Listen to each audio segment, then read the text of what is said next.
Cambiamos de tema porque quedó pendiente y precisamente el día del perrito, profe, ¿cómo está Alejandro Sáenz? Muy contento. Ni que nos pusiéramos de acuerdo para estar con un tú perrito hablas que de hablando. perro y las historias a uno se le vienen una tras otra, ¿cierto? ¿Quién no tiene una historia con algún perro? Pues, Un sí. perrito callejero que nos siguen en el camino. Claro. Nosotros tuvimos uno que lo llevó uno de los trabajadores en Chivilingo, el centro turístico ¿Sí? donde yo trabajo, en los días del terremoto. Y este era cachorrito y la mamá, y él cayó a un hoyo. Y la mamá no lo pudo sacar y se fue. Y quedó solo. Y uno de los trabajadores que teníamos nosotros lo sacó del hoyo y le puso terremoto. Lo llevó a Chivilingo. Y él era adicto a perseguir a las vacas y colgarse de la cola de las vacas. Durante años él practicaba ese deporte, le movía la cola a los turistas a cambio de un buen huesito. Y partió hace un año atrás y tuvo una agonía muy larga. Yo no estaba en ese momento, y cuando llego me cuentan y lo voy a ver ahí y me dice él, antes de morir, Alejandro, me dice, te estaba esperando. Pero terremoto, ¿qué pasa? Le digo, me voy, me dice, pero mira, tú escribes en Facebook. Yo quiero que me escribas algo, pero tienes que conseguirme 1000 likes. Para revivir. Sí, no, le escribimos. Se fue al cielo perruno. Ya. Iba en camino y ya nos acercábamos a los 1000. Se demoró un par de semanas, pero llegó a los 1000 likes. Era su único afán, decía él, que cuando él muriera quería tener 1000 likes en su despedida. Ay, Porque los perros también tienen cierta vanidad, tú sabes. Pues. Sí, ¿no? Y de hecho estuve leyendo, hay varios estudios, en la India una problemática de los perros callejeros, y desde la India hicieron estudios que los perros callejeros reconocen los gestos de las personas, porque uno entiende que el perro de casa ya sabe las voces, los tonos, los movimientos, pero el perro callejero ha ido evolucionando tanto, lamentablemente, como hay familias y generaciones de perritos callejeros que también han ido generando ese... Cada vez sorprenden más, por su lealtad, por su amor por la raza humana. ¿No? Sí, profe, pero no vamos a hablar de perritos, aunque Hoy no, pues. nos vamos a poner acá a ir aclarando cosas respecto a lo que nos quedó pendiente la semana pasada, estos mitos y leyendas que señalábamos. Y lo que nos quedó pendiente fueron dos temas que a mí me dan un poquito de miedo. Sí, como que quedó la parte más dark de los mitos y leyendas. Correcto. Yo iba a traer un sombrero negro, pero no lo encontré en la prisa por salir de Arauco hacia el canal. Y hoy vamos a hablar del malo, del diablo, ¿cierto? Porque buena parte de las leyendas que circulan en nuestro país, o que circularon, porque hoy día ya son cada vez menos, dicen relación con el diablo, con el malo, y con las distintas maneras en que él se manifiesta. En realidad, la presencia del mal está presente en todas las religiones, por cierto, en la cristiana y en todas las anteriores, que son la mayoría, porque la religión cristiana es una de las más nuevas en el mundo, ¿cierto? Antes de ella hubo muchas otras religiones o mitologías, ¿verdad? La mitología romana, la mitología griega, en los chinos, etcétera, y todos le conceden un espacio, páginas, tiempo, atención al mal. Y buscan, porque claro, la gente no toda tiene el tiempo de dedicarse a estudiar, tiene la cultura para leer, entonces hay que encontrar herramientas simples de representar el mal. Entonces Satanás, el diablo, el malo, las malas vibras, están presentes en todas las filosofías de vida. Como lo hablábamos la semana pasada, por ejemplo, respecto al viejo el saco, que era como para también tratar de ahí que los niños se comieran la comida, no salieran. Se buscan alternativas ahí como para ir educando en cierta forma, de esta manera un poquito metiendo miedo. Claro, porque desde siempre, desde que los humanos se reúnen, se agrupan para vivir en sociedad, surgen las desviaciones del bien común. Digamos, quienes escriben o definen las normas desean un tipo de conducta, pero siempre van a haber personas que se apartan y se van para el lado. Y a esas personas hay que tratar de enrolarlas, hay que tener un perrito ovejero que vaya y los corretee. Entonces, se inventa o se crean estas historias basadas en el mal, en el diablo, para que cuando no está la autoridad, cualquiera que ésta sea, el individuo diga, oye, si yo me voy por allá, va a venir el malo y me va a devolver o me va a castigar de un modo u otro. Y en ese sentido, el tuetué. El tuetué es el chonchón. Claro, la gente dice el tuetué, no es el chonchón. Bueno, el ave es el chonchón, que tiene un canto que dice tuetué. Entonces muchas veces la gente le llama tuetué, aludiendo a su graznido. Pero el pájaro es el chonchón. Y el chonchón es un ave que tiene este canto tenebroso que aparece en las noches y que la gente lo asocia al diablo porque dice que tiene un rostro humano. Y cuando el chonchón se acerca a una casa y lanza su graznido tué, es que esa persona va a morir. Entonces hay que saber tratar al tué. Y por cierto, cuando tú lo insultas, se materializa esa amenaza. O sea, nunca trates mal al chonchón, Claro. porque su canto es un anticipo de cosas que podrían ser malas. Y al contrario, tú si te encuentras con él, decían las tradiciones de los campos, debes ser amable y generoso. ¿Y cómo? Invitarlo a cenar, invitarlo a desayunar.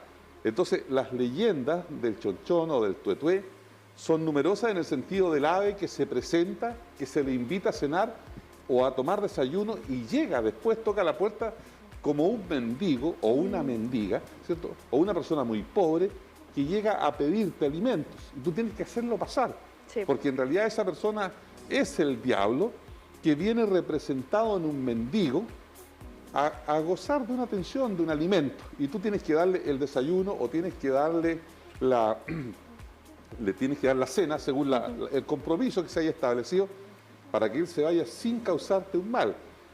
Y si es que el mal, y si es que la situación se pone tensa y complicada, ¿de qué modo yo puedo enfrentar al diablo? Bueno, hay una forma que tiene mucho de interpretación bíblica, porque es lanzar sal al fuego. ¿Ya? Y uno dice, ¿pero qué tiene que ver la sal con el diablo? Bueno, hasta en la Biblia se habla de la sal de la vida. La vida es, la sal es la esencia de la vida, es Dios entonces. Y la única forma de combatir al mal es con Dios, que está representado en la sal. ¿Entiendes? Porque la sal representa Genera sal, la vida. neutraliza. Y eso hace que el chonchón o tué, ¿cierto?, escape y huya. No obstante, de repente hay algunos hábiles que inventan otras tretas, pero el chonchón es esta avecita tan mística, tan tenebrosa, con esta cara humana que aparece en los campos asustando a las personas.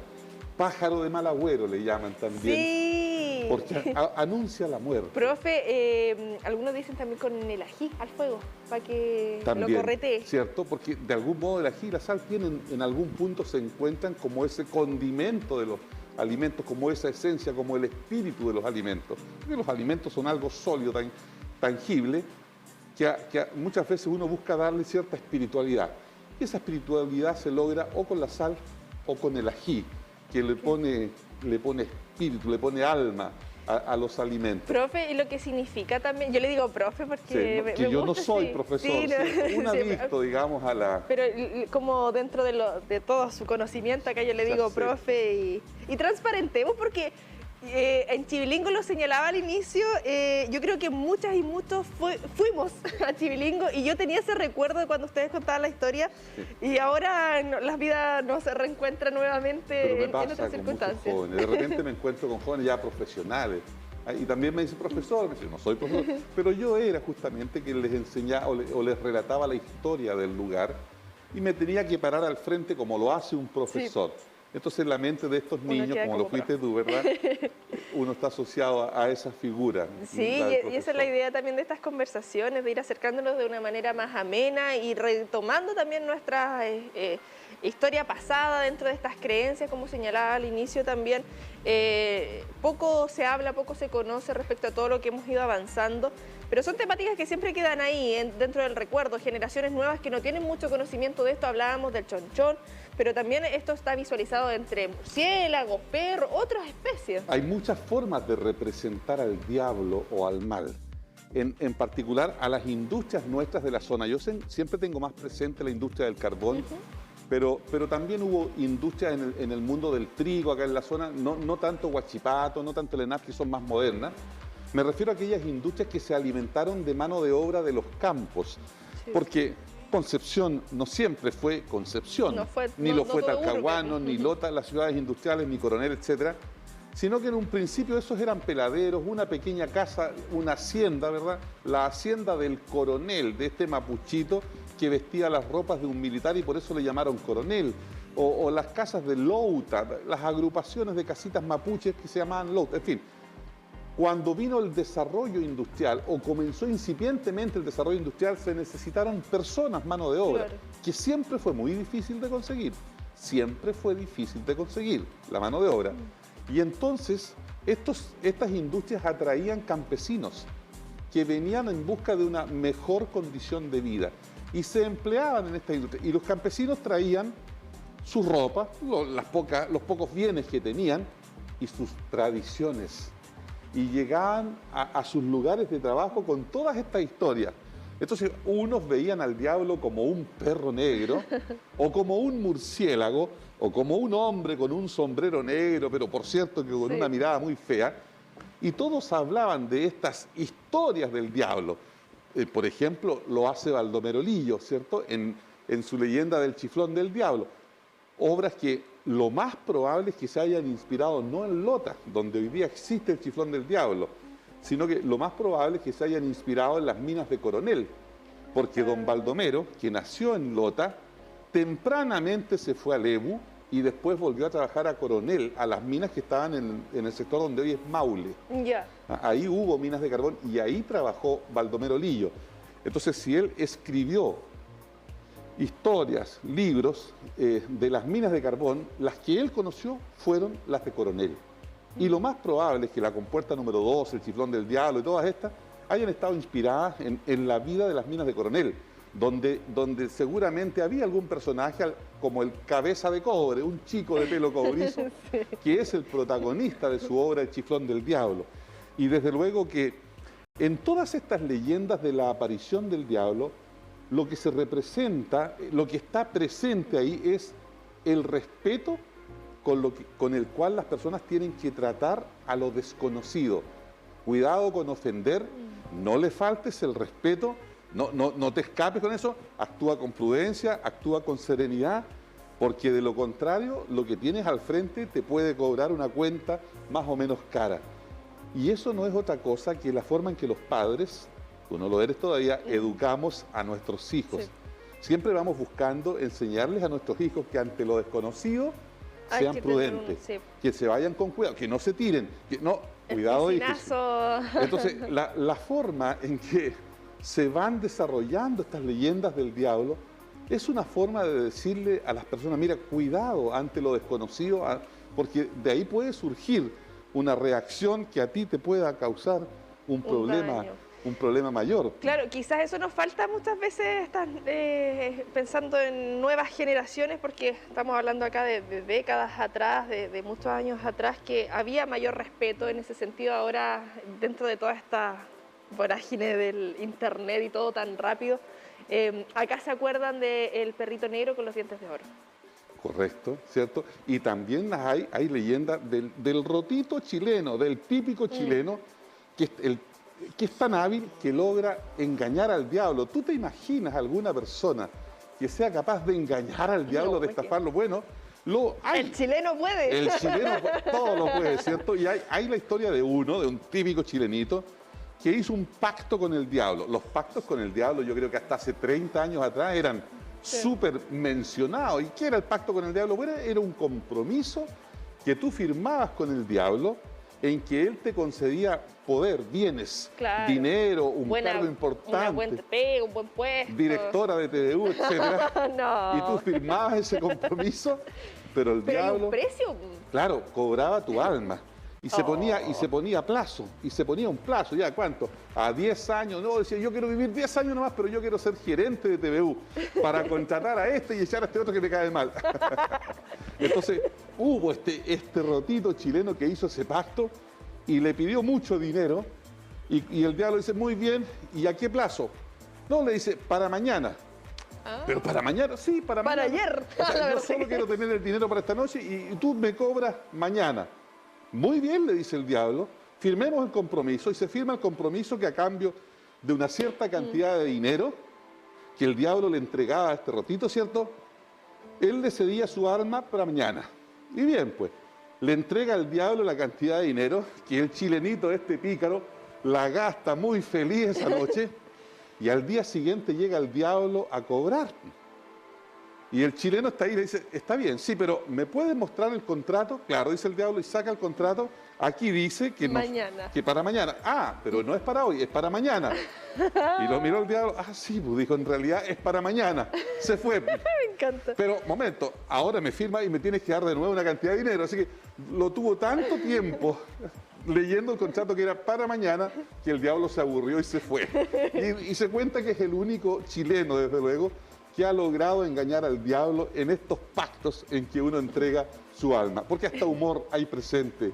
Totalmente. Por eso en un contrato uno tiene que poner la fecha. Sí, el vacío legal ahí. Nunca para mañana, porque mañana nunca fue. No existe el mañana, solo existe el presente y tal vez el pasado, si es que existe, porque el pasado no se toca, ya fue. Sí.